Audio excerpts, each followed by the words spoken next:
Now, today, you'll notice from the syllabus, it's the first time in a long time that we leave the United States and go to Europe, where we'll be for a good part of the rest of the course. And I'd like first to talk about England. Now, I talked in the paper about not taking too long a theme for one paper, but I'm probably taking too long a theme here. I'd like to really talk about British architecture from about 1840 until World War I, on really ending with Lutyens' memorial at Chipfall.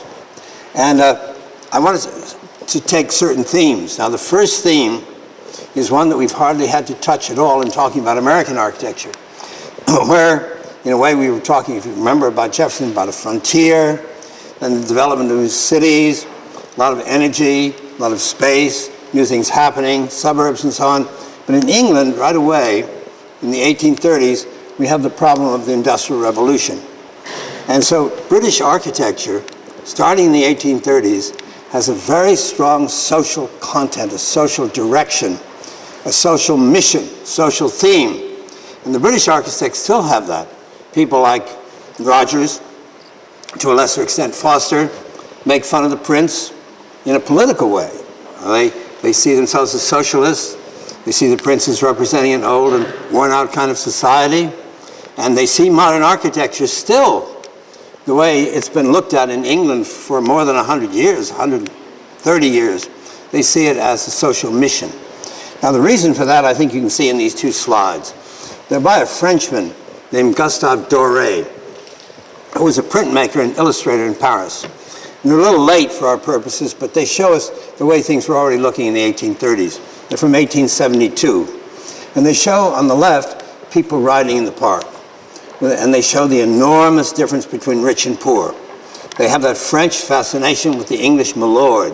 When the French see as something especially elegant, dangerous, corrupt, splendid, so on, very attractive figure to the French. They see that, the kind of thing you can see on the University of New Mexico campus, with all the BMWs and the Mercedes and everything else. You see the enormous, and Miami is the very blessed place in the world to see that, the terrible difference between the rich and the poor in Miami, very clear, very obvious. And it fascinated him, fascinated all the Europeans, their own problems. They'd never seen anything quite as awful as England had become.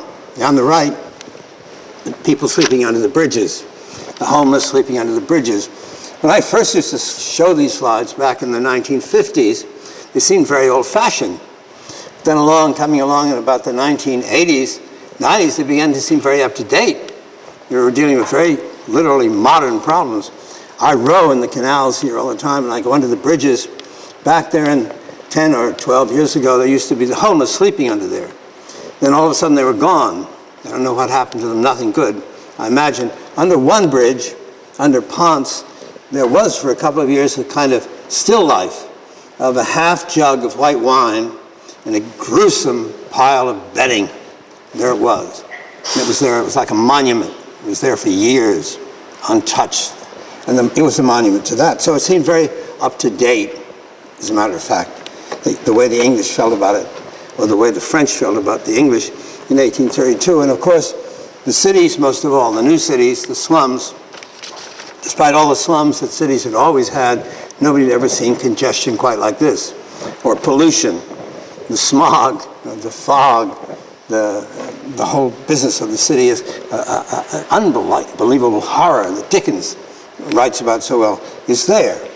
Now, the thing is that is why, of course, that the first beginnings of the communist revolution began in England.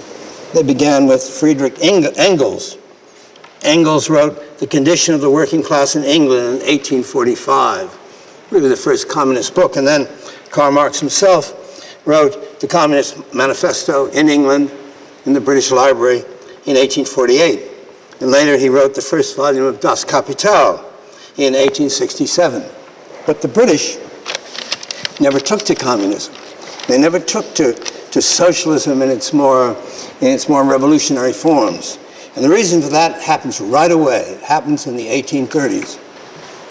And that is through the work of a young man named Augustus Welby Northmore Pugin, A.W.N. Pugin on the right. And in 1836, he brought out a book of drawings called Contrasts. There were contrasts between England as he thought it was in 1440 and England as it was in 1840. And in every case, imagine this is a drawing. He does it with a drawing, with one drawing. I'll show you how much this one drawing accomplishes. Really almost directs the course of the most important development in English architecture all through the 19th century. And that is to say, on the right, he shows you the way it was, as he thinks, where you have a beautiful open field here and a gentle graveyard. And those have been taken over now, in 1840, by a prison or a madhouse, one of the new prisons, one of the new prisons they were very proud of, where one person in the middle could look down all these rows here. So you had an octagon shape. And the church here was Gothic, and he sees that as good. And then it's had a nasty, slide's going out of focus. Had a nasty classical addition, which he sees as paper, yes, put there. Then even worse, say the bridge. It's a wonderful low bridge. So you feel the scale of the town rising above the bridge. And there's a wonderful wall and a place to walk under the trees by the river. Now the bridge is an iron bridge, new. The chapel on it is gone. It dives into where the wall used to be, this great line of warehouses, absolutely cutting out all the light, cutting out the city. And once the city had all these spires, all these churches, they're all gone, like this. And where the great cathedral was, the great abbey, great English abbey, over here, you have a smeltery that works. You have chimneys over here. And the madhouse is here in place. And the beautiful Gothic little going over the well is gone. So he shows the whole thing as being destroyed, and ecologically destroyed, the city destroyed. He goes right to the city, goes right to an architectural issue. That's his first and his major issue. And that vision, when he publishes it, he was only 24 years old. He publishes it, instantly it seizes the conscience of all of England to this extent. In 1834, Sir Charles Barry, who was one of the most distinguished architects in England and basically a classical architect, designed the House of Commons on the Thames. And he won it, hands down. But then Pugin published, and his whole classical design had to be reclothed by Pugin. They had to take this young fellow in, 24 years old, and recast in the Gothic mode. And if you look at this, with the river, the coal barges, like an intrusion, it's Pugin's world that he wants to build. There it is right there on the river. Already, just a few years later, they build it. That's what they're after. That's what they want.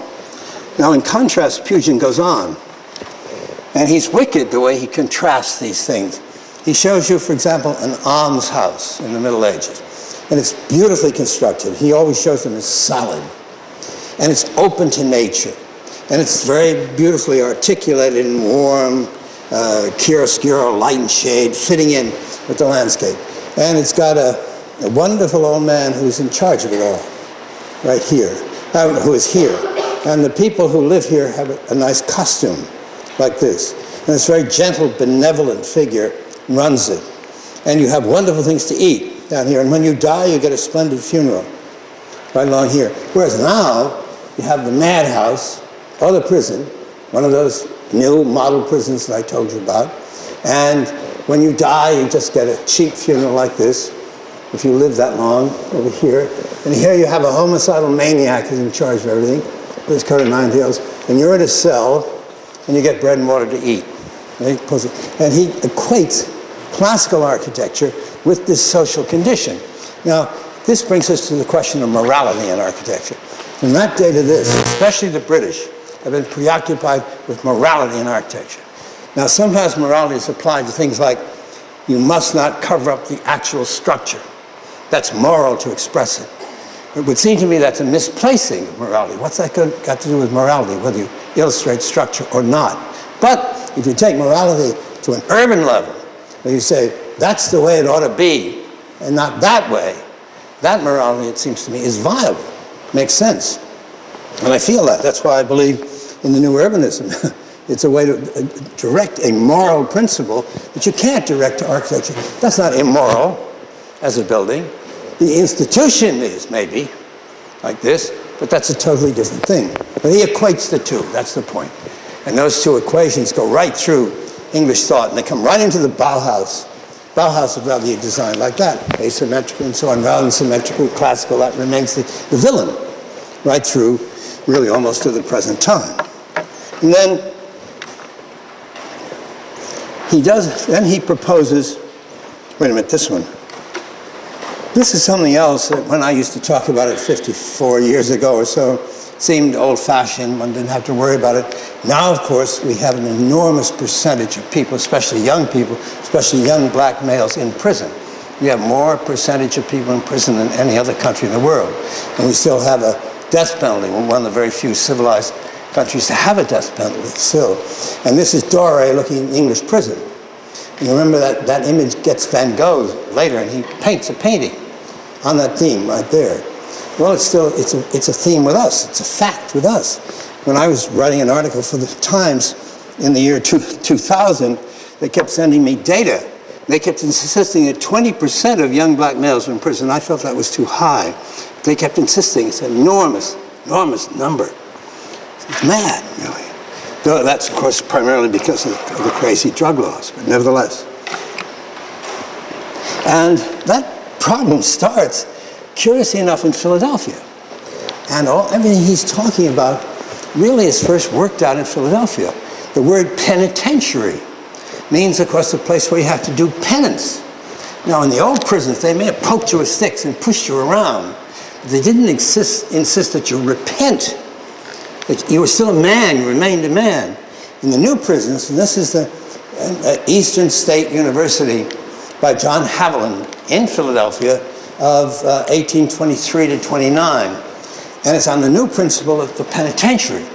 And it's based, so ironically, on the procedures of the gentlest and most peace-loving people in the world, namely the Quakers. And in Quaker liturgy, if you can call it that, as you know, they have a quiet time. You sit and you're quiet. And they said the way to make these people better, make them repent, is to put them in a cell, leave them alone, leave them entirely alone, and let them repent, let them think about it. Well, of course, they went crazy. They went mad. And right now, we have people who are locked up 23 hours out of every day, for example. Some of them are only let out once a week behind these prisons with these razor wire holding them in. So it's it's a problem for us. Right at this moment, it starts here, curiously, in Philadelphia. And Pugin deplores it. But it is interesting about architecture. Here's Aldo Rossi, one of the gentlest and sweetest human beings who ever lived. And this is a school of his at a place called Broni in northern Italy. And it's on the same plan. See, there's the central octagon back here. And it looks with this way. She wants to make look papery, just papery. It looks like paper cut. It's just like this. He wants to make it look like this. Thin, papery, applied to it. And he makes a very touching thing with it. So, again, morality cannot be applied to the architecture, but it can be applied to the urbanism. It can be applied to the institution, I think, without a doubt. Now then Pugin, in 1841, he brings out a book called The Principles of Christian or Pointed Architecture, about Gothic. And basically he says Gothic is more solid, more heavy, more real, more material than classic. And here is his frontispiece here. The Gothic is heavier, means it's more honest, means it's more real, means it's the style like this. That is papery, as it were. This is solid and three-dimensional and weighs on the ground and is built of rich materials, stone and so on. So the first thing that comes up, the first manifestation we have of this new phase of the Gothic revival brought on by this idea of morality is the idea that it's got to be structurally real. You can't paint it, really. You can't adorn it. You have to show the structure, and the structure will make the form. And he makes these contrasts. He shows nice Gothic work in modern programs here, three-dimensional, solid, very structural. And then he contrasts them, you see. And he's wicked. I mean, this is the beautiful arch at Euston Station, which was torn down only about 40 years ago, and I'm sure it was because all those Englishmen had been brought up on Pugin and Ruskin and everybody else, and they really didn't value it as a classical arch. But he draws it as if it were top-heavy, like this. And he shows that the iron and glass is ephemeral here, and the classical facade is papery. And he contrasts it with this, and the contrasts are which he's still working with contrast. His contrasts are astounding. Now, the kind of architecture that comes out of that, this new phase, the Gothic revival, is one that's like a little bit like the phase of brutalism in modern architecture that came along in the 1950s, when all of a sudden things had to be rough concrete, and concrete brewed, and brick, and tough. And there's a man named William Butterfield in England who's the best example of that. And as a matter of fact, people only began to reappreciate him again during the brutalist period, when people in England like John Summerson and other people wrote articles about it. This is a church in the heart of London called St. Margaret's, All Saints, Margaret Street. And you can see it here. It's weird. The nave is back there. You get this part of the church establishment comes out here. It's all in brick with black headers. It looks really very primitive, very hard-edged. Everything bumps into everything else. Buttresses come down, bump into this doorway, which pushes here against the wall. And the whole thing is hard, jagged, tough. And in the publications, they say, in God's house, everything must be real. There must be no painting, no graining. Everything must be real. So it's really a phase of materialism. It's materialism mixed with a morality. It's a morality that insists on material reality. So you see it. It looks like a Navajo blanket. It's primitive. A lot of the primitivism you find later in brutalism and in many phases of modern architecture is already here. Hard-edged, uncompromising. The other word they used was masculine. In typical 19th century gender thinking, hard, tough, so on. And, and you see it here on the right. Here's a little doorway in there. He consciously makes it awkward, pushed in there. He likes you to feel the process of things pushing against each other. Or again, you get the facade. Again, it looks like a Navajo blanket. And it should remind you right away of the man who picks this up. That is in 1856. As you know, what's his name? Oh, dear. You know, I've talked about him before. Goodness, this can't be. Owen Jones, The Grammar of Ornament of 1856. Remember how I talked about how Frank Lloyd Wright read him and liked him because it was abstract, because he was conventionalizing. And he also tied it to morality. He'd talk about the wallpapers, and he'd say, on the wall, things should be flat, because the wall is flat. So the thing should be flattened, like this in profile. And that's exactly what you have, this morality of the material, the curious combination, but a very 19th century one. Now remember, in 1859, remember that Ruskin answered this. Now Ruskin is equally taken with Pugin, and he's a rival of Pugin by this time in his own way. He writes the Seven Lamps of Architecture in 1849. And here in 59, he answers Owen Jones in a book called The Two Paths. And he says this conventionalized path leads to the salt sea and death, but what you want is nature. It really should be nature. Now that people who are making these abstract wallpapers are making fun of the French wallpapers with their roses and so on, and are calling them lascivious. In other words, again, morality reading a sexual perversion into something that has no connection with anything like that, but nevertheless. And he sees the same thing. And he takes this thing from a Renaissance painting, and he says, this is the kind of thing you ought to have. Now, it's very hard, really, to trace Ruskin's influence in architecture exactly. It's very, very difficult. But if there is one building, it's the Oxford Museum of 1855 to 1860 by a firm of Dublin architects named Dean and Woodward. Now, Dean and Woodward had a carver, or a family of carvers, named O'Shea. And O'Shea was supposed to be free. One of the ideas that these people all had was that in the Middle Ages, the workmen, unlike the workmen of the present day, were free to do what they liked, and which of course they weren't. And they could do what they liked, and it was a really free man's architecture. And O'Shea was set to work to carve the windows. And if there is ever a Ruskin building, this is it. It's a kind of simple vernacular brick structure, more or less Venetian Gothic in character, but not overtly. And where it goes, architectural, from Ruskin's point of view, is in the details. It's in the windows.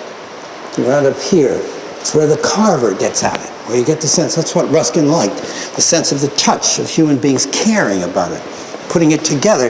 He had very little sense of the overall, very little sense of urbanism or the overall building. But this wonderful thing, which Richardson, as we've seen already, was so good at later, where it looks loved. Every intersection looks as if you really cared. Spent a long time on it.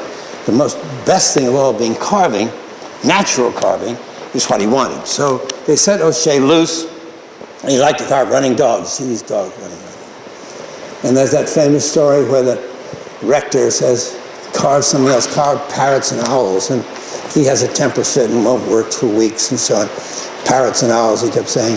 So he was a free workman, but they didn't really want him to be free. They wanted him naturally to do what they wanted him to do. But nevertheless, that's the idea, that the love of the detail. The other thing is that they have they're not driven to the sense of the skeleton at all. And I think it's because it's a brick culture, which means it's planar, it's the wall, it's the bearing wall that they really care about. And you can see that inside it, it doesn't look like the Bibliothèque Saint-Geneviève, but it's the same thing. It's iron and glass inside with a basically fireproof sheathing of brick. Now remember, in the Bibliothèque Saint-Geneviève of the previous decade, 1843 to 50, Labrousse had been led to express that on the outside, to express the skeleton, not the British. It's like the Americans picked that up. And it's because the French, and it's the same thing of expressing what's inside, expressing the structure, but the British aren't in that detail. It's always the brick wall that dominates, as it were. Remember, in America, we had the same thing, because if he's talking about a steel skeleton, iron skeleton, Downing and Davis were talking about a wooden skeleton. Where they say that the timbers in the house are vertical, so vertical board and batten properly signifies a wooden house. So they wanted to express the technique, which is that of wood. But in England, basically, despite changes throughout, it's a brick.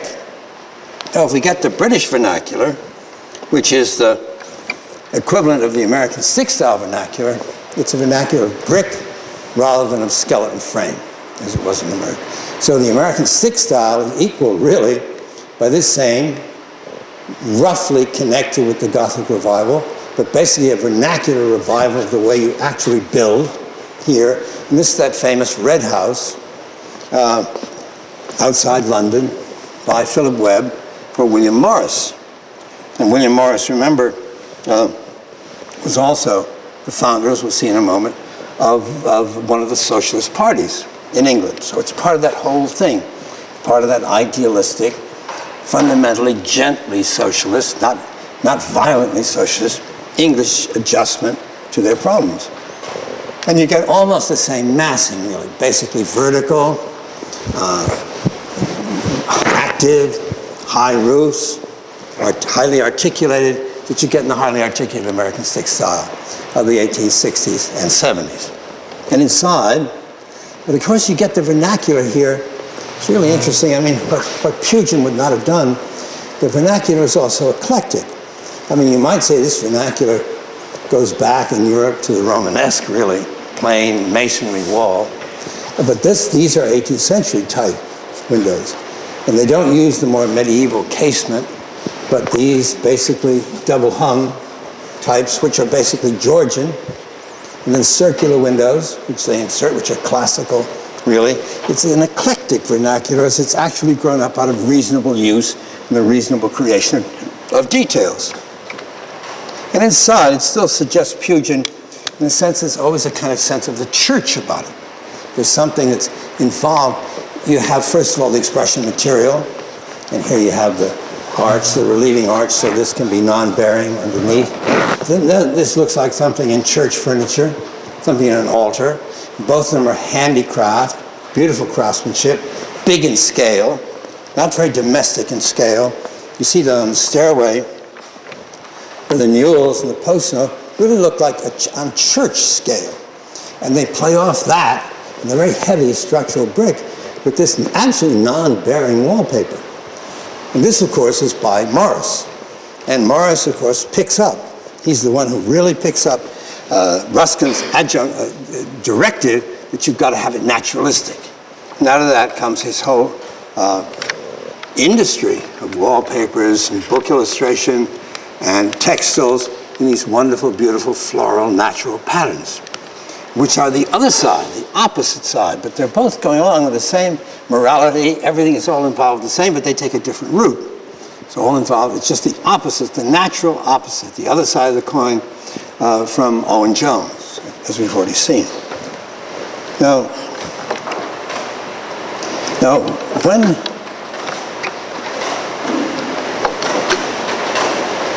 when that begins to change, I've already talked about. And it starts in 1874 with Richard Norman Shaw. Now, he immediately is attacked by the Gothic revivalists like Philip Webb and others, who are like the modernists later, in the sense that one of the moralities is you must show how it's built, which is a brick wall. They say he covers perfectly good brick walls with tiles and with imitation half timber, and that's immoral. They attack him for that. This is the beginning of the breaking of that up, which I think is really necessary if this was ever really going to be domesticated, as it were. Remember in Hope Dean, Surrey, the first of the shingle style, really, the effect on Richardson is immediate in that year in 1874. And then you remember that it has the same development, which I traced before very briefly, that the American one does. It becomes more classical by the mid-80s. This is a house by him. Same time as the McKinley and White H.S.C. Taylor House, 1885, at Queensgate in England, which now has become Queen Anne. And pretty soon the whole thing began to be called Queen Anne, that is early 18th century over here, whereas the early part, of course, was really sort of Jacobean. There's late medieval. So now you get that, and then at the same time, as in America, it came through to what really can only be called, I suppose, modern architecture, and that is in Voysey. Here at Broadley's at Lake Windermere, which had such a direct effect on Wright, not the critical building for Wright, was the first time he saw glass going all the way around under a hipped roof. Now, I also pointed out that Voysey never went as far as Wright. He didn't push it as far as Wright did toward abstraction, toward a kind of abstract modernity. It broke with the vernacular. He held on to the vernacular. And this is the other British thing, just like Puget. Their socialist intentions are conservative at the same time. Their architecture has its quality because it holds on to the past. Voysey, and as you'll see in a moment, Lutyens, are as abstract and powerful as Wright any day, but they want to still hold. They won't go beyond it. The rooms are still rooms. They don't become oceanic associations. You see them as rooms, as conventional ones, but they're low and they're very horizontal like Wright, but nevertheless they're still rooms. The plan remains conventional, a shingle-style plan, the American type, big hall and the fireplace. And I talked about the English macroclimate, and the hearth really counts. It's not symbolic, though it was getting to be in American houses by the 1880s with central heating. You live around this hearth, you freeze when you go across here, you wear a lot of clothes, and you have little microclimates around each fireplace. And it's a wonderful sense of living in a house which is full of climate, many different kinds of things, where you feel all these relations, where you come close and then you take off on yourself and you come back and so on. It has its own qualities. And indeed, you can go right on with Voysey's work in a house in a place called Godalming, Surrey, in 1900, where you get a very simple plan, never really as articulated as the Americans make them, never really the planners in the way of the Americans, but very straightforward that you might get in an English house, modern or not, right up to the present day. And the same is true of the exterior of that house. White rendered stucco, a simple overhanging roof making a shadow line, no decoration, horizontal windows, more or less. and the whole thing a very straightforward modern, where modern architecture could have stopped. You stopped to think, why didn't have to go anywhere beyond this, except for some really obsessive aesthetic madness, wonder, whatever it is, we'll talk about that later, that creates the international style. So that when the international style architects came from Germany, when they fled from Hitler and came to England in the 1930s, like Serge Chermayeff on the right, and built houses like the one on the right, he looked at his own house and he said to himself, Voysey is my precursor. He's a modern architect. And he and Gropius tried to embrace Voysey, and he would have none of it. He said, I'm not a modern architecture. I won't have it. I have nothing to do with it. I don't believe in it. It's that English thing that culminates before World War I, where it all ends, I'm sorry to say, as so many other good things in Western civilization. It culminates then in what is really a kind of alternative. The history has been written about it wrong. There's no reason really that anything had to develop from there, as it were, except for the curious aesthetic passions that move human beings. But in terms of the reason of it, and the other thing is that by this time too, by the 90s, the English have invented the plan. They've worked out the Garden City, which is what the new urbanism is based on, fundamentally. And you remember, it's Ebenezer Howard. And he comes along in 1898, and he writes the Garden Cities of Tomorrow. And his idea is simply this. The British, more than any place else in the world by that time, know what it is to have a really cancerous growth of the major city, which is just going across the whole landscape. Going to eat up, because after all, it's a small island, going to eat the whole island up. So his idea is you stop it, you don't let it grow any further, you have a green belt around it, and you have satellite cities. And they always show the circle because that's the simplest thing to show. And the satellites will only get to be a certain size, 32,000, he says. They'll let that one be 58. They're all connected by very good rail lines. And you know how good the rail system was in England right over the last few years. Really wonderful. Go anywhere, any place, anytime, right on the dot, like the Swiss railroad system. I mean, we hardly realize how good the railroad system could be, not anymore. And they're connected with high roads, as you can see, like this. And then they are satellites and they are garden cities. And he has this wonderful little diagram, again a circle, where he shows you what the advantages of the garden city are as against the country or the city. Put the two together. And he says, you see, in town, nature is closed out, but you do have social opportunity. The country, however, has the beauty of nature, but it has lack of society. You put it all together, you come down here to the garden city, you have beauty of nature and social opportunity, and so on. All thrown down, no public spirit, so on, everything. It's interesting that when Rouse was building Columbia, back there in the 1960s or 70s or whatever it was, he used this. He didn't credit it, but he used that diagram as his own, as it were, saying this is why I'm building Columbia for these reasons. So it's already Ebenezer Howard. Now, Ebenezer Howard was a socialist, and the people behind him in all this were socialists, like George Bernard Shaw and H.G. Wells, very well known, and they're a very special kind of socialist. That is to say, I said that William Morris, for example, organized the Social Democratic Federation in 1881. And then he sort of passed the torch on to Beatrice and Sidney Webb, who organized the Fabian Society in 1884. Now, the Fabian Society, the name is really what it's about. It's from Quintus Fabius Maximus, who was a Roman general. And he had the misfortune to be the Roman commander when Hannibal invaded Italy, coming down across the Alps. And Hannibal came in and he terribly defeated the Romans.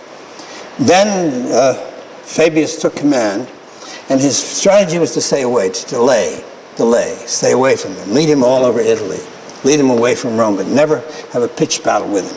So they call him the Contator, the delayer, the sluggard all the time. So they put another general in charge, and Cannae resulted. The whole Roman army was wiped out. They put Fabius back with these slow, delaying taxes, and finally Hannibal, as you know, was driven out. So they named it the Fabian Society. It would be a socialism that's gentle, nonviolent, progressive, incremental. It will go gently like that. And that's basically out of that comes the British Labour Party, which is organized in 1901. And you have a very strong socialist party from that day to this, now in command, after all, of the administration. So it's this that Ebenezer Howard is part of, the whole development. And he says, now the city, this garden city, because you want to be sure that this is only a diagram. It can't be drawn like that. It doesn't want to be formalistic. But notice, a diagram is always a form, and the form is the French, after all, it looks like Ledoux. The form is the French classic system, the radiating avenues, and so on.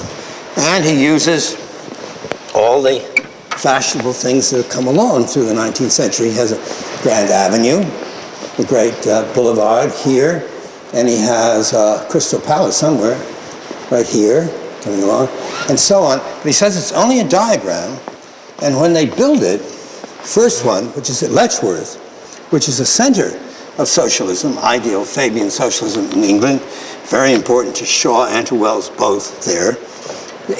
They try not to make it regular, but you can see it is. Basically, that it's a French system. Underneath, the planning model is French. Is that basic one? Watch it, the focus. Good. So you have basic avenues going in like this. Here's a central space, and then you get these radiating avenues that come out from it. Then, of course, they all go out into neighborhoods, which they try to make look as rustic as possible. And you have factories over here. It's a real city. There are factories over here. They've been building onto it ever since. Factories here, and the railroad there, and land out here. And the whole thing, they try to break down things that look like villages. But the basic underlying order is the one big order that we've seen developing. It's out of the French academic tradition. In the end, like Washington, this goes back to Versailles. It's interesting, of course, and you see here's the view above. You have fairly big buildings around the center. Most of these tend to be later, so they're also a little bit more classical than the others. And it goes back, and it really looks, it's very close to it's one of the models for the new urbanism at the present time. And of course, he has the problem of what the housing is going to be like. And this is interesting. Of course, there are no cars. So if he makes a cul-de-sac or a court, it's hard to know what to call that. It isn't as bad as if you make one when you have automobiles, where you get more automobiles coming out to the same place. It really doesn't matter as much. But on the other hand, this is a very early one. This is 1905 to 6. And they have rows of houses, each one going to its allotment behind, like this, in the street that serves it.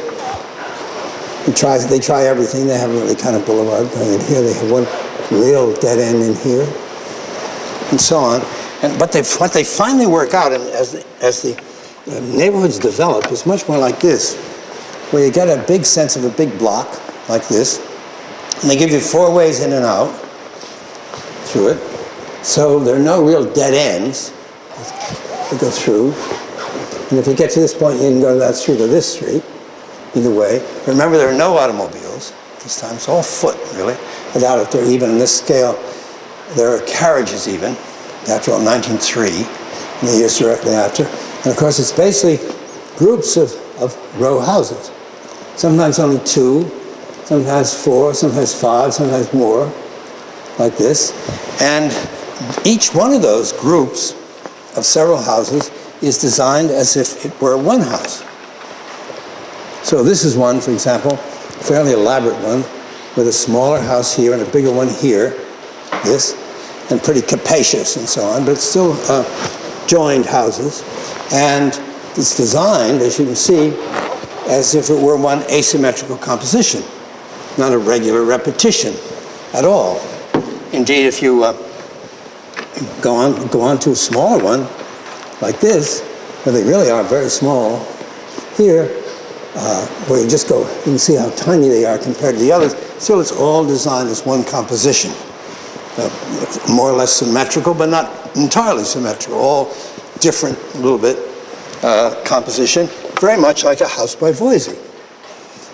And Voisey and the others designed these houses. Now, each one of them, too, whether big or little, has that basic thing that's so important in England. I keep stressing it, because with us, it's all symbolic. With them, it's really the center of life, especially at this time. It's probably the only heat. We have a great big fireplace like this, great big working fireplace where you cook and you really keep warm. And the life of you have to see this board to hold the heat in like this. You have really the center of the place. And as I say, you have a composition that looks like a country house by Voisey. This is a single house by Voisey. It could be 5 of these, really. Almost those 5 in the same way. Or here's Lutyens, Sir Edmund Lutyens. Now, he's coming on the scene in the 90s. Here he is at a place called Port Sunlight, which is kind of a semi-garden city, as we'll see in a minute. And you see there he has one single composition, but there's 1, 2, 3, 4, 5, here like this, but it's all a wonderful composition as if it were all one house. Now remember, the Americans then picked that up. And by this time, the most important man doing the designing, especially at Letchworth and everywhere now, is Raymond Unwin. And he has a partner named Barry Parker. But Unwin is the one that writes the wonderful book that Andres is always talking about, City Planning in Practice of 1909. Raymond Unwin, U-N-W-I-N. And he travels the United States. He's a good friend of American planners in the teens. And remember in Bridgeport, in that wartime emergency housing, you get the same thing. You get, now it's an American vernacular, a sort of southern Georgian, but it's 1, 2, 3, 4 in one. Designed as one house, an overall composition, but nevertheless 4. So it's exactly the same thing. And the point is, of course, you keep the image of the single-family house, you keep the image of independence, but in fact you make it possible to have smaller units in one larger whole that you identify with. It's a really wonderful thing. The symbol is built into the shapes. Now, remember the American, as we saw, had this wonderful lot, not so common in England, where you have the lot, the walkway, the planting strip with its trees, and then the street out here, very clear. Now, Unwin has another problem. Here's the American one, goes way back to colonial times, goes way back to New Haven's plan, so on. But the British have developed this working class type of place. So his problem is there's no grass. This is the way he said, what's he going to do? So he wants more than that, really.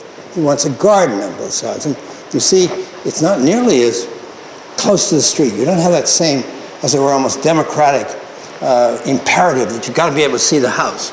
I mean, you do in Coral Gables with all that. It's restrictions. You can't plant your house out. So it's invisible from the street.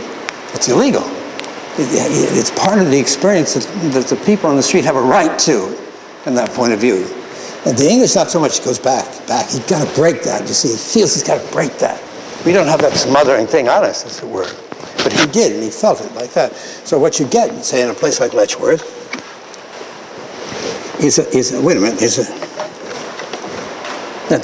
a real garden at the best. And it all turns like into a wonderful English garden, wonderful English clothes. The village, and that's what they're after. So you get a plan, a typical plan of the garden city is on the right. Now, Port Sunlight is only partially a garden city, but it has to be compared. It grows up in Port Sunlight next to this big factory, which is here. And they're building here in the 90s, and they go around until 1914. This plan is about 1914. You see, again, basically it's French. It's French academic plan. You get a center here with avenues that radiate out from it, like that. But all those are made to move and turn and curve and all the things along them. Now it's becoming logical that, like as in Paris with this kind of planning, you're getting a quadrangle with the allotments inside, a continuous streetscape more or less, like this, so you're getting a quadrangle. That's what it tends to turn into, but not always. That's over here. And always the gardens, the allotment gardens. They expect people working in the land more than Americans tend to do. So you have the center with the church and the school and the town hall and so on. And then you have basically the radiating avenues, but they're all rocking and rolling. You can see it. They try to make it do that. Very odd sensation when you look at it in plan. But nevertheless, you can see what they're after. They're really after this kind of thing. There's a writer at that time named G.K. Chesterton who wrote sort of comic verse as well as stories and so on. He had a little poem in which he hails, he says, the British drunkard who made the British road. And of course, that's what they want. There it is, literally. They want that sense of freedom. What is it? Their tulips bloom as they are told, unkempt by every hedgerow's blows in English unofficial roads. That's what they're after. That's Rupert Brooke, who got killed in World War I. Anyway, that's what they want. The drunkard, the English drunkard, who made the English road. Now, as that develops, the whole thing turns more and more classical. It's just like what's happening to architecture apparently all over the world, so in the United States too. So if you get to Wellwood Garden City, first they call it a suburb, Wellwood Garden Suburb first, here they're calling it a city. This is a drawing by Barry Unwin. By Gary Unwin. And it's of 1912. You see it's very classical now. It's very stiff and very clear. The hemicyclone, the radiating avenues. You see it over there as it's modified, developed, bigger buildings and farther apart, much more classical, much less villagey, losing a lot of that funny, touching English village quality that was so important to them and unique, really, in the earlier buildings. Now, this is happening in general. If you go to Letchworth, right away in 1903, beginning, early program, you get a Gothic Main Street, curving and picturesque and so on. Then when they're building the public buildings around the open square that I showed you originally, they're more classical, they're more Georgian. They're stiffer, they're bigger, they're more solid, as it were. That's the general movement. But still behind it, there's that basic vision that's in Letchworth, better than anywhere else. Have any of you been there? Really ought to go. And it's well worth seeing. And it dies. It can't sustain it. If you go on to Wellman, here's Wellman that I showed you, the radiant plan of 1912. You see, it's gotten more repetitive. Look how far back it is from the street. Look at all the planting. Look how varied the whole thing. Now it's repetitive, hard-edged. Get the feeling that no one cares much. It's really, you think that Ruskin and those people weren't so wrong. That one of the large parts of architecture that makes it touch your heart is the sense of where things come together, people care. And you get the love that's expended on it. It's a very beautiful thing.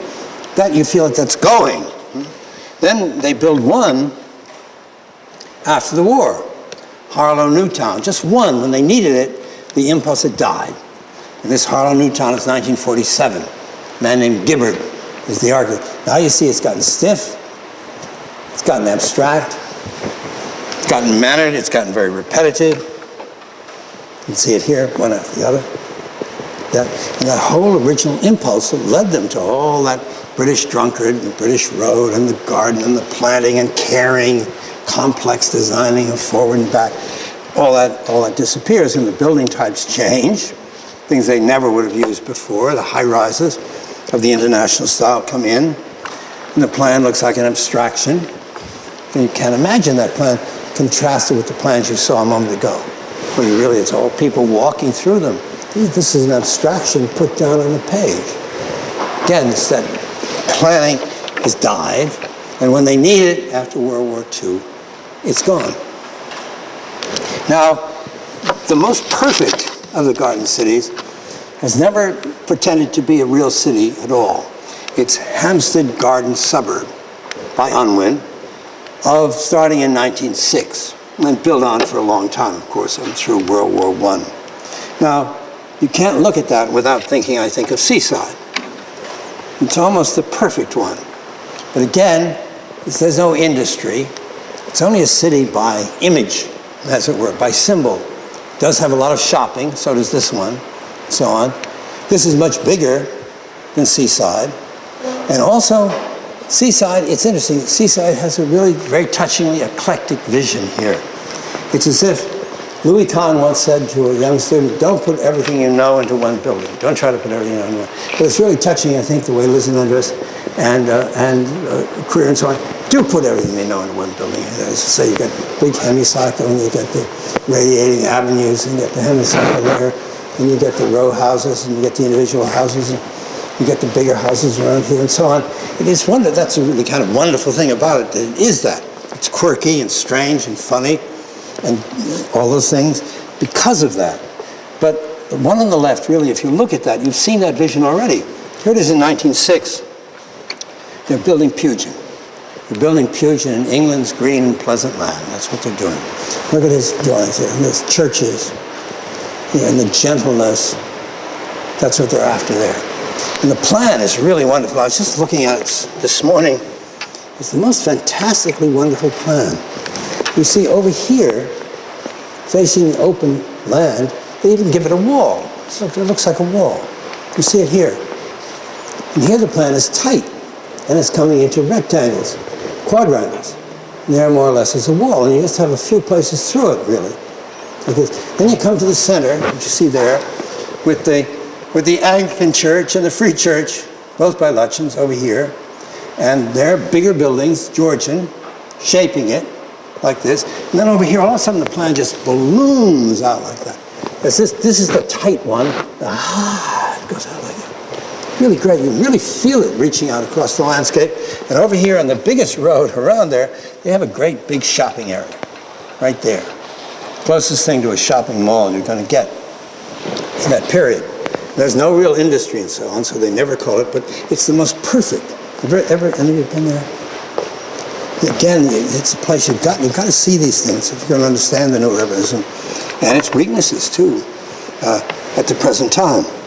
Now, you get everything too. Over there in those tighter places over to the right, you get as I say, the quadrangle. Oh, wait a minute, sorry. You get something that goes almost all the way back to Philip Webb. Very clear, vernacular, hard-edged brick. And you get beautiful Voisey-like houses, just gorgeous. Look at what he can do with the gable. See, I mean, again, modern architecture throws all that out. But how, in its own way, how beautifully abstract that is. That's a modern experience that's taking place there. Or then when you get around the central square, you get Georgian. Some of those buildings are by Lutyens as well as the churches.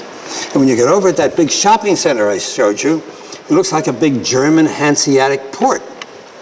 Looks like Hamburg or something. Great big buildings. And it reminds you, too, this is late, it reminds you, too, that the Germans, which I'm sorry I don't have time to talk about, but you know it from the New Vitruvius, the DPC book, the Germans had a lot of Garden City. They inhabited, I'll talk about it a little bit later. They get it from the British. You feel a kind of German quality over there, but you do see the big scale where you have the street, and where they have the action in the street. But most of all, you get the wonderful play around the spire of St. Jude's right here. You see it as you go up, you come up into it, you come from here, which I think we are there, and there it's standing. And both of these are by Lutyens. Now Lutyens is coming to his own right about 1900, and he certainly is the greatest English architect of the 20th century. I don't think there's any doubt about that, even though he's dead by about 1937.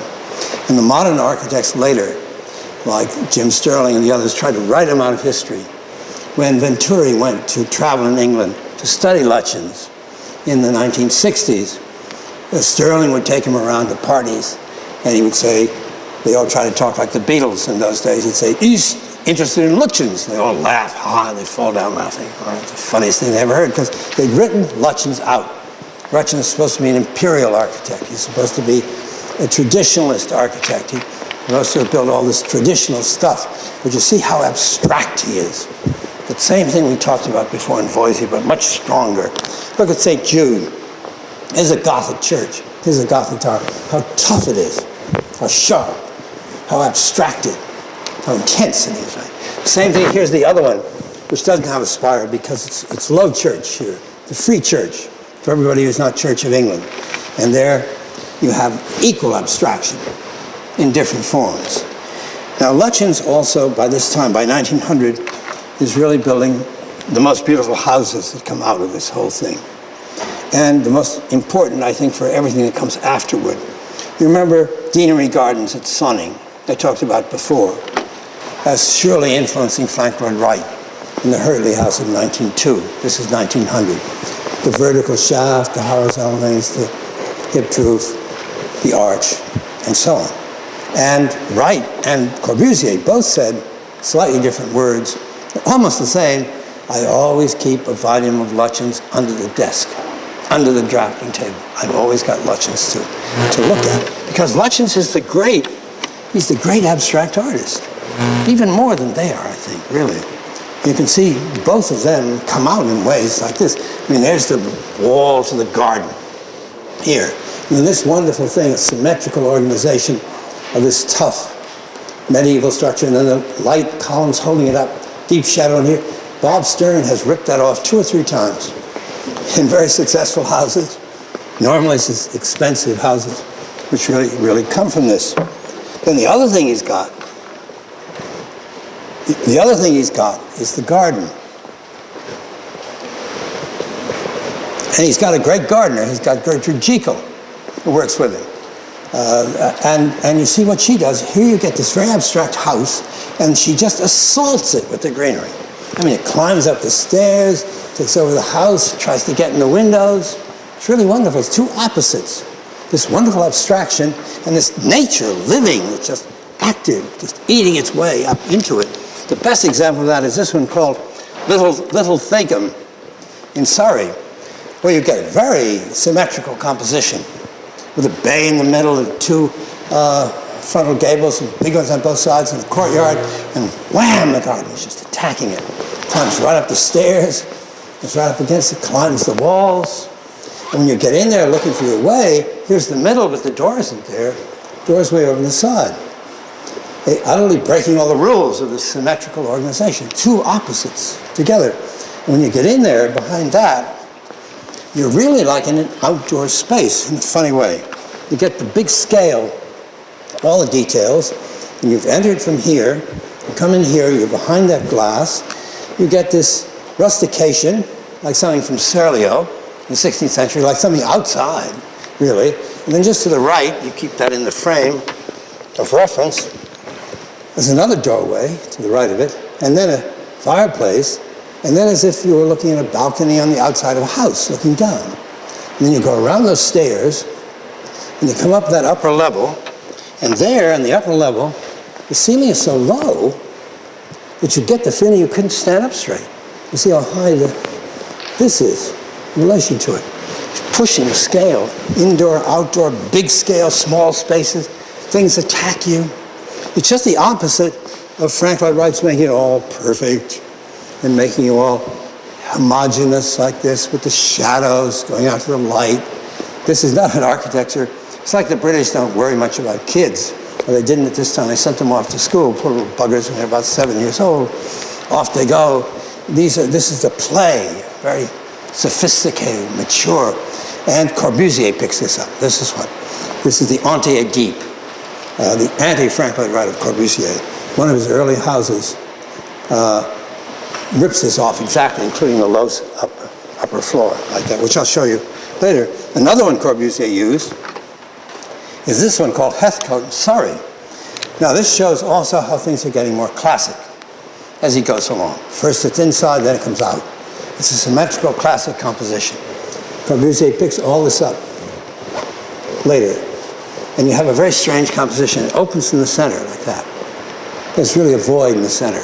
And then it goes out at the sides, like this. Now the entrance is right in the middle. And you go right there in the middle, but as soon as you get inside, you're lost. There's no access. There's no place to go. You have to, it's asymmetrical, then you have to go around. And imagine, there's a fireplace, one on the other side. Imagine coming in here, you hit a wall. Imagine if a big fire is burning here, very close, small spaces. You have to find your way around. You come out into this one, which opens out big. Looks like Michelangelo, these things. The cliche and that. Into this hall where you get a great big classical thing in the ceiling and columns. You might say it's like Robert Adam, except the details are all so big. This, you're in there in that room and see these are these things. You're looking out that way, that door.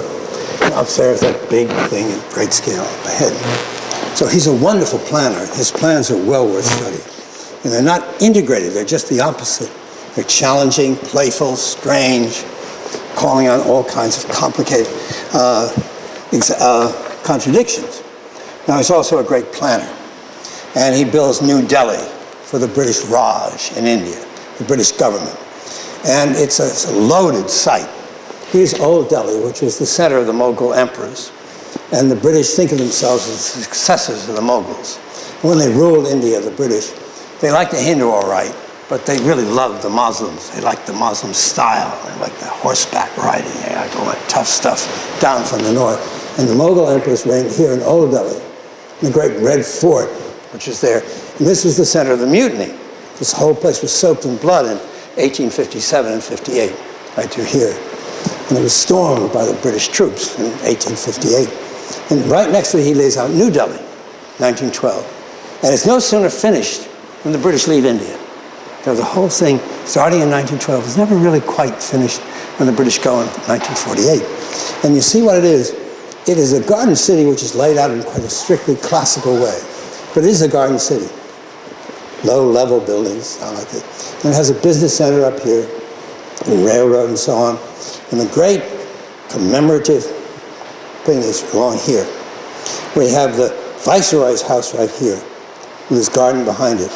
You have the two buildings of the Parliament right here. You've got an interminable axis and a triumphal arch right there. And it's really, I won't show the rest of it, but you probably read about it in the paper. They're having terrible trouble in preservation. People are tearing down these low buildings now and trying to build high-rises, and the Indians have very little control over it, and it may not be there very long, most of it. But of course, that great axis, the Indians love. And it's interesting, built by the Raj, holding them down with power, and this is all about power, as much as anything by spear. This is about military power. And you start from the Triumphal Arch and look at how far you go to the Viceroy's house with the buildings on both sides. And you probably remember the movie Gandhi, which started with the body of Gandhi being carried down there in this place, packed with people in this funeral. And where they're going is up there. There's the Triumphal Arch. We have this column, Viceroy's house is behind it, and you'll see it's high up. The road disappears under it. And when you come up to it, they still have the Bengal Lancers and all that stuff that Metro-Goldwyn-Mayer used to love so much in the 1930s. You come up and you see that the Viceroy's house is way back there, and there's a great change of level right here. Now, Lutyens hated that. There's a man named Sir Herbert Baker who worked with him. Lutyens was often back in England. He'd write to Baker and say, get that, somehow cut down that slant so we can see it. And see, when you're here, you don't really see it, but actually it's wonderful. The effect is wonderful because you come to it, you see, and what do you see? Also a thing like a helmet and like a lance. Talk about Bengal Lancers. Comes out in front of you, and there's this apparition is rising there. And as you go up step by step, the whole thing reveals itself until it fills the horizon. And the sky goes over it, but it holds everything like that. What a great shot. Underneath it like this. And then it is a helmet. It is the pith helmet that the British infantry wore in the tropics in India and Africa. And there are many cartoons of Lutyens wearing one of these, smoking his pipe, looking out like this. And what you have as you approach it, you see, is a sense of absolute power. Look at the size of it. Look at the men underneath it. And in that same movie, Gandhi, they only showed this once. It was really terrific. Not long enough to get sick of it. Just Gandhi all by himself. Dark figure in a white dhoti here. He just scuttles across like that. Tiny figure of the Raj. Now, right inside that, that's figured out by Lutyens so that the light will come through it so that when you go directly through here, through those enormous columns, here are people, you come in this great space where right in front of you is the Viceroy and his lady. Tiny. Right there. And goes up above their heads. And the light is figured out on the days of Durbar, when they bring all the Indian princes and principalities in here to meet them, to do their homage. the light falls right on them. There you are. Talk about Speer. Speer and Hitler were kids compared to Hitler. And Speer, I think, always thought Lutyens was the best, the most. And he is this way, too. He can do this, too. You know, therefore, people write about him as if he is himself an imperialist. He's just a good architect. He's doing what the whole situation is. And it's really terrific like this. And then behind it goes out to a garden, like a Mughal garden, like the great gardens that the Muslim conquerors made. Water, that's the great thing. And the water lilies, Frank Lloyd Wright used that too later. Well, again, there are modern things in it. For example, the tennis courts shows the rackets and the balls. And when you look at the side of that building right there, see how abstract it gets. And Corbusier loved it. And when he lays out Chandigarh, the new capital of the Punjab, not so far away, also in northern India, he lays out his governor's house there, takes out the details, but again, you notice you have the shadow, the mass, and then up above, you see he has open urns opening like that, and a low dome, and he just turns it around. He puts this strange little half amphitheater up there. I don't think there's any doubt. Or on the other hand, the entrance to the High Court building, Dhaka, those columns go, those piers go all so high, lifted up, with nothing to the way those columns lift that. High, so much so that, like these two, you can also read them as hanging off the roof, because they seem so much more than is necessary. He's looking at it all the time. The difference, of course, is that the High Court does not insist on dominance. It says, this is what human beings do here. That's what nature is. There's a Himalaya. There's Nehru's open hand. It's like a Greek temple. Man-made and natural balance each other. Opposites. But the other, of course, is Roman. It goes back to Rome.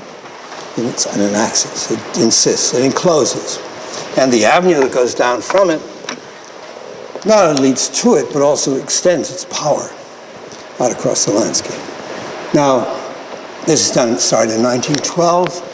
In 1914, when this was hardly anywhere along, there's a great book about this by a man named Robert Grant Irving, who taught here for quite a while. A really wonderful book called Indian Summer. It's about the building of New Delhi. In any event, this imperialism, clearly, is what creates World War I. So then we have Tjepval, which you saw before. That's also by Lutyens.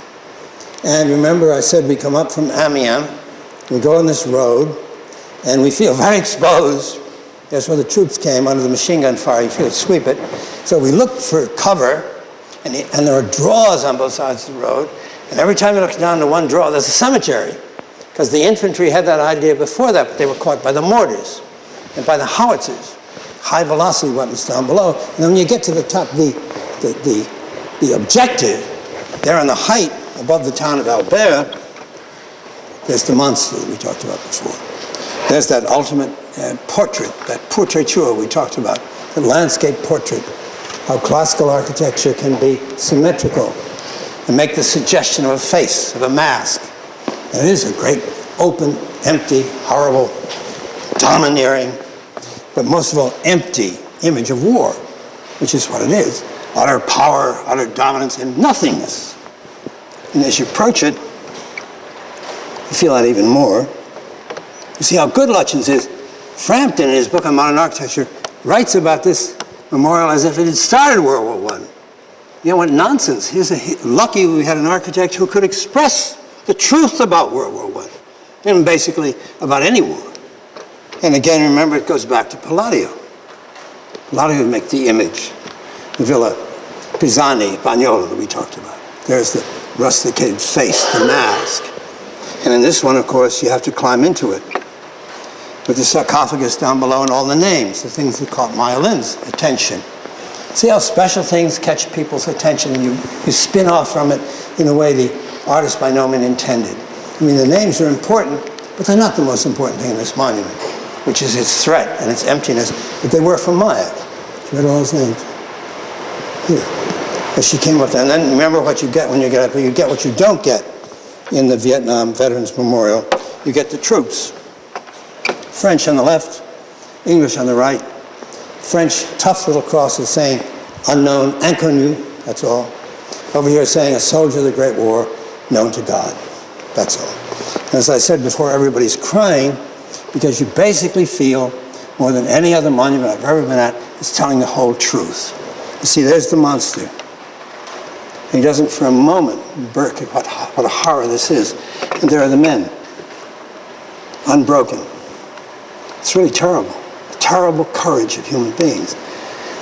And you know, this was not original. And it's been heavily criticized by Alan Greenberg. And he's right, there were never stairs there originally. You're not supposed to be able to get there. These were put in later for tourists so they could get down there easily. But you're not supposed to. You can't. They can't. You can't climb it just a face like that. Now, a touching thing about it is that there's a little town in a valley down below called Albert. It was where all the troops used to assemble before the attack, especially British troops. There's a little church there called Notre Dame de Brévière.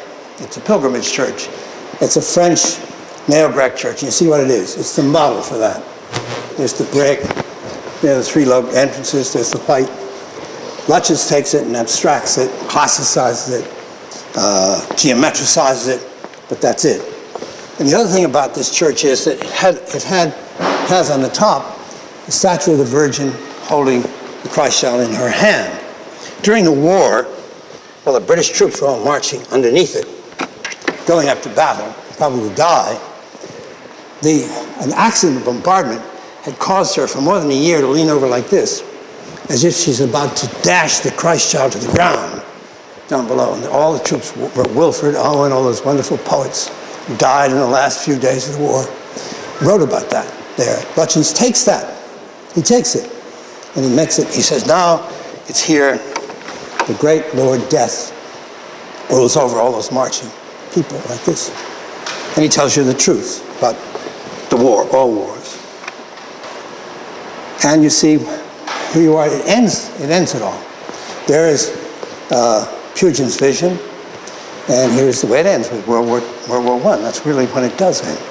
That's what might have been that wonderful development of the Garden City and so on is cut off. And then we get a strange history of modern architecture thereafter. Ruskin might say too, it's typical that this would be classic, but maybe you see only classic architecture could make a monster like this. Only classical. Whereas probably only Gothic and the vernacular could make the gentleness that they wanted over there. And of course, as you already saw, it really speaks still to our own generation. Thank you. Anybody wants to talk about the paper?